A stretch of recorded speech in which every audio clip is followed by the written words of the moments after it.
Good day, my friends, and welcome back to the Dirty Pat Walsh channel on YouTube with me, your host, Dirty Pat Walsh. So, last night, all week I thought I Am Made of Fire is playing a house party, and last night, and that's all I was told about it. That's whatever. But it turned out it wasn't a house party at all. It was a field party.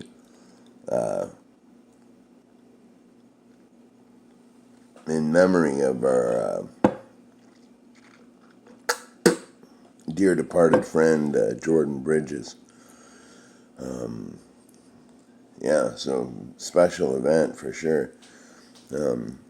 So we all had to, I basically found out an hour before we left that we were going and camping for the night, and I totally wasn't ready for that.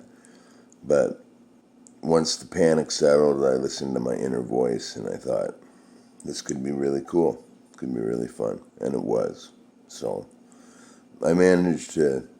Oh, and when Tyler dropped me off today around noon, I forgot to take my bag. We all had a lot of gear because we're camping. And I forgot to take my bag with all my harmonicas and my cell phone in it out of the front seat where I was sitting. I got all my other stuff. But, so I just got my cell phone back now. So, how you doing? Happy Sunday. I hope you're all having a good, great, blessed Sunday. So I shot a little bit of footage from last night and this morning. There I go with the footage again. I shot some video from last night and this morning. So I'm going to collage it into this, and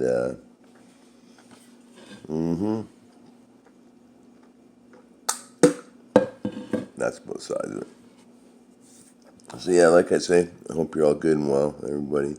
We had a great time playing last night. It was there's video of it, but it's not on my phone. It's on a friend's phone, so I can't put in the video part. And I wish I could because it's really cool. But anyhow, here's what happened over the last 24 hours. Be well, everybody. Stay free. Welcome back to the Dirty Pat Walsh channel on YouTube. With me, your host, Dirty Pat Walsh.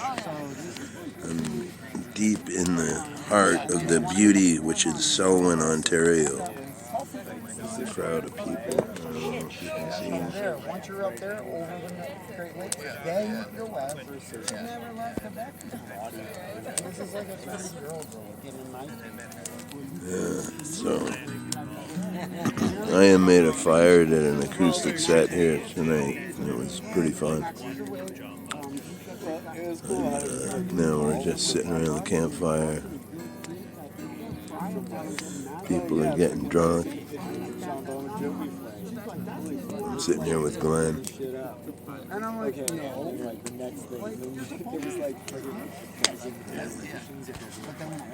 Can't even see him. There he is. In the dark. It's pretty dark here. It's really cold too. It's like still the dog days of summer here. It's like going down to, no, it's just freezing. Salisbury steak. But yeah, it's definitely become the hour of the guy with the acoustic guitar around the fire. So just gonna sit back and enjoy the moment. Good morning, everybody. Welcome back to the Dirty Pat Walsh channel on YouTube with me, your host, Dirty Pat Walsh. There's Glenn. How you doing, Glenn? Good. How are you, Pat? I'm good, man. We're just waking up and tearing down the I Am Made of Fire camp, and we all had a pretty good sleep. I think there was a fight here after we went to bed. Seemed to be a big brawl up at where the fire was. So glad I went to bed when I went to bed. And is this Miles? Yep. Miles is slowly backing in with his little sedan here. There we go. How you doing, Miles? Pretty good. You good? Just watch. Right on. Allo took a shit there. What? Tell the people what exactly happened there, Tyler. When the dog took the shit? Well, we were waking up. We're sitting here on our nice chairs, enjoying the sun. Dog comes strutting over. Hey guys, what's going on? Want to watch me take a shit? You could hear the Flipped one fucking. off and fucking trotted off home. You could like hear the Benny Hill theme music. You know. Yeah,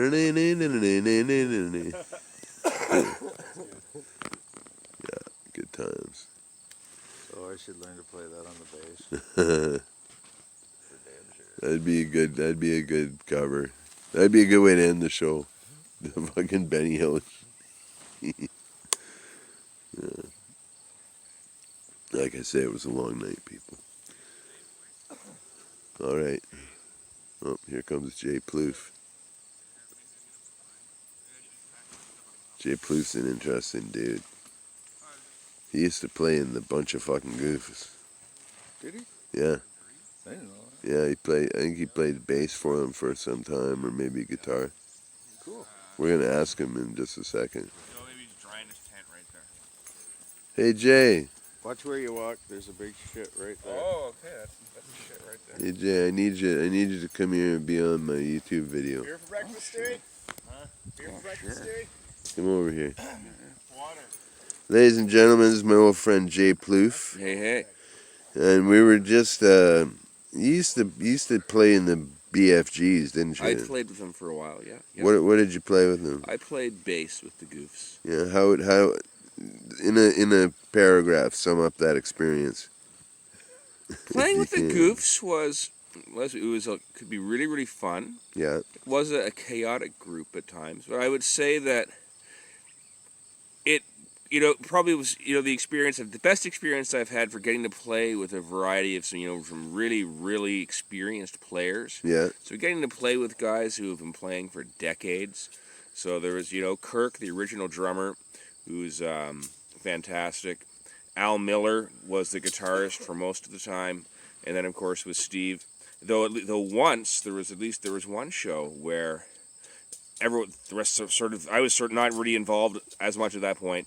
Some show had been booked, no one had showed up, and so on the fly I came down and we got to play with Goose and Eric, who was the lineup that I knew when I fell in love with the band. Oh wow. So getting to have that happen was pretty amazing. That's pretty cool. That's pretty cool. I convinced Miles to drive me to Toronto to go play a gig. We rehearsed for 5 minutes on stage and then played for That's more awesome. than an hour. That's that was awesome. pretty fun. So it was definitely an experience that increased my own playing experience, and I think my approach to writing songs and to everything, definitely it was a great learning experience in that way. Cool. Yeah. Yeah, I being a child of the 70s and 80s, I grew up watching the Goofs play so many times. Yeah. And it was always a fucking war zone when they played, smashing the TVs. And I saw a guy fucking cut a main artery once at a show. Fucking, there was arterial spray coming off his arm. Oh, it's fucking crazy. Well, they were the one, the first time I went out to Spider's place, I got really drunk and high on the Saturday night, and, the Sunday I was totally hungover, didn't really drink anything. I was just sitting there in the barn, probably kind of just twitching. And Sunday night when the bands went on, and then this band went on, and there's this giant ogre of a bass player who's 7 feet tall and 500 pounds. Yeah. Other big guys, and then this singer that's just sort of electrified. And that was the Goof. So that was what really kind of sold me on the whole punk thing. Awesome. So that was the band that really, really got me into the scene. Got you into it. Yeah. How did you end up getting to play with them? Well, I got to know them over the years. I went to a lot of their shows, and then I ended up moving to Toronto. And at first I moved into Kensington Market, so I was living right down the street. Yeah. And so I got to know the general people, and I got to know Steve better and better over the years. Yeah. And then they had this, the band had kind of stopped for a bit, and then it was reforming, and it was sort of struggling with some lineup issues a bit. And I saw them do a show, and the guy on bass just wasn't that good. And I said to Steve, and there was another show coming up, and I said, so who's playing bass? And he was like, oh, yeah. So they had me come in, and I Nice. knew a bunch of the songs already. I was able to pick them up really, really quickly, and we just went from there. That's awesome, dude. Yeah, it was pretty Cool. fun, pretty cool. Cool. Yeah. That's great. Yeah, for my American viewers, the Bunch of Fucking Goofs are kind of Canada's premier fucking punk rock band from back in the day. They've been around for decades, and it's always interesting hearing stories about them because they were a very legendary and storied band. And Mr. Plouffe here happens to be part of that legend and story. So thanks for sharing that with me. Thank you. It's a pleasure. Yeah, Thanks very awesome. much. Check out the Goofs. You can follow lots of their stuff on YouTube and stuff. Jay, get a belt, Nice. I got one, yeah. man. Yeah, you got one somewhere at your house. It's in my bag. Put it in your thing. Yeah. Thank you very much. Yeah, thank you, Jay. All right, there we got the fucking Goof report. That's awesome. I've always wondered that about Jay. I knew he played with him for a while, I but had no idea. didn't You know. I've never actually heard the BFGs. You never heard them? Never heard a single song by them. Holy fuck. Maybe we're gonna. When I was a teenager, when I lived in Toronto, there was like this whole conflict going on between some of the street punks and the BFGs, and Yeah, I kept getting told that they were the guys who hung out at the Goof Fort were running around holding lighters to people's glue bags. yeah, they used So to they'd do that. Yeah, Go up in your face. Yeah. And, so I thought that was pretty shitty. yeah, yeah. That was pretty harsh, eh? I didn't hang out with those people. Yeah, They're yeah, all too cool for school. yeah. That was when? What year was that? We've been 86, I think. Yeah, 86 okay, or yeah. 87.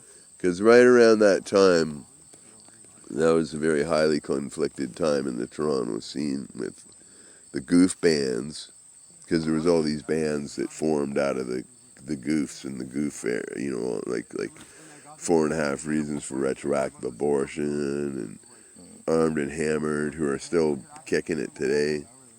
4.5 Reasons actually changed their name. They're still playing. I just can't remember what their name is now, but they're still carrying on the spirit. But yeah, there was a huge conflict between like the hardcore bands, like all the other hardcore bands, and the Goof bands, because the Goof bands pretty much only played with Goof bands.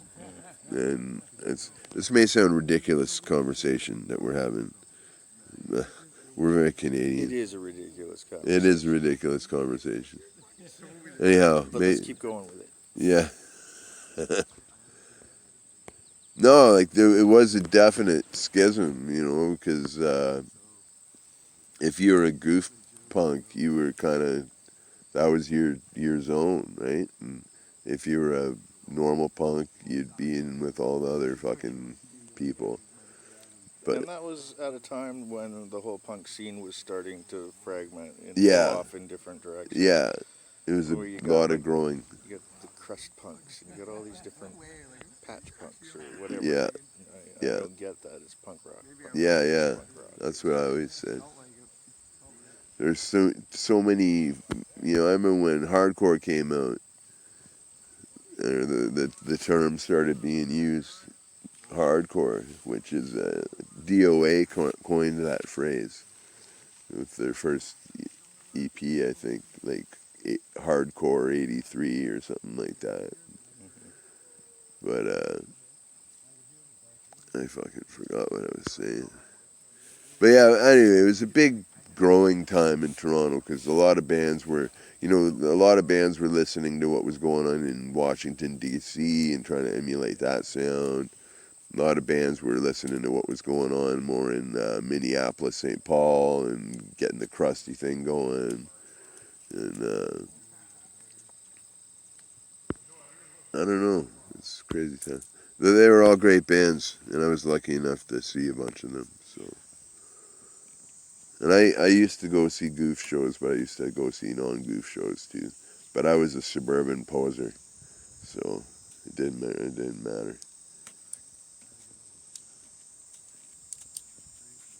Suburban poser. Two bands I've always wanted to see are DOA and Forgotten Rebels. I've Oh. missed them every time I've had a chance. I've seen them both. Seen them both. I saw them play at the Gordon Best Theater. There Which was one? DOA. Really? Yeah. I saw DOA at the Gordon Best too. Yeah, it was a pretty How did I killer not show. see DOA at the Gordon Best? I don't know. Maybe Show. I think that When same was year it? I saw fucking. Nashville Pussy.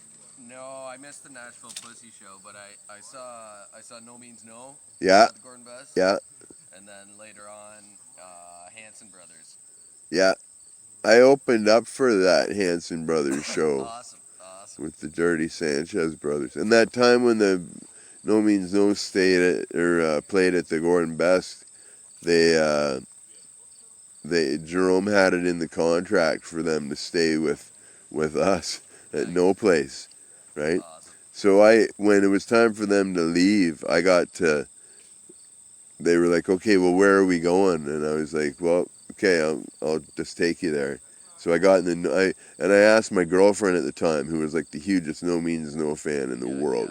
I said, hey, Kelly, how would you like to ride in the No Means No tour bus?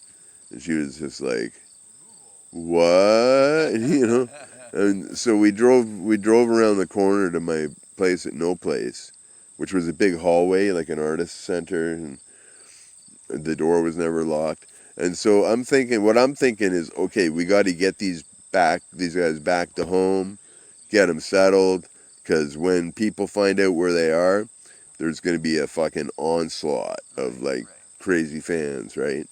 And so, we got them a beer, we took them to the back room, we were just talking about like non-music stuff. Yeah. And all of a sudden, it was like a stampede coming down the hallway in No Place.